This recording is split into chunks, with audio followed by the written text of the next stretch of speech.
Hello friends, അപ്പോൾ നമ്മളിന്ന് സപ്പോട്ട പറിക്കുന്ന ഒരു വീഡിയോ ആട്ടോ ചെയ്യുന്നത്. നമ്മുടെ പറമ്പിൽ ഉണ്ടായ സപ്പോട്ട നിറച്ച് കായ്ച്ചിട്ടുണ്ട്. അപ്പോൾ നമ്മൾ ഒരുപാട് നാളുകൾക്ക് ശേഷമാണ് ഒരു വീഡിയോ ഇടുന്നത്. നമുക്ക് കുറച്ച് കാരണങ്ങൾ കൊണ്ട് നമുക്ക് വീഡിയോ ഒന്നും അപ്ലോഡ് ചെയ്യാൻ പറ്റിയില്ല.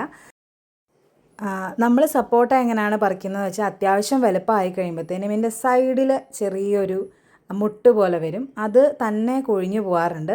അപ്പോൾ കൊഴിഞ്ഞു പോയി കഴിയുമ്പോഴാണ് അതാണ് നമ്മളൊരു പാകമായിട്ട് കണ്ടെത്തുന്നത്. ഇനി നിങ്ങൾക്ക് വേറെ എന്തെങ്കിലും അറിയാമെങ്കിൽ അത് ഷെയർ ചെയ്യണേ.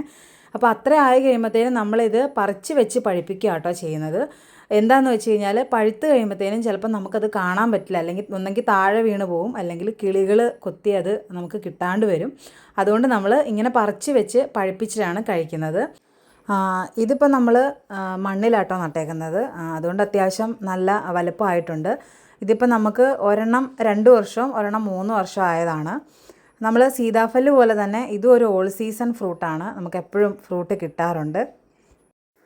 മിക്കവർക്കും അറിയാമായിരിക്കും, ഇത് നല്ല മധുരമുള്ളൊരു ഫ്രൂട്ടാണ്. അപ്പോൾ മധുരം ഇഷ്ടമുള്ളവർക്ക് നട്ടുപിടിപ്പിക്കാൻ പറ്റുന്ന ഒരു ഫ്രൂട്ട് പ്ലാന്റ് ആണ് കേട്ടോ. അപ്പോൾ ഇന്നത്തെ വീഡിയോ ഇത്രയേ ഉള്ളൂ. വേറെ വീഡിയോയിൽ കാണാം. ബൈ.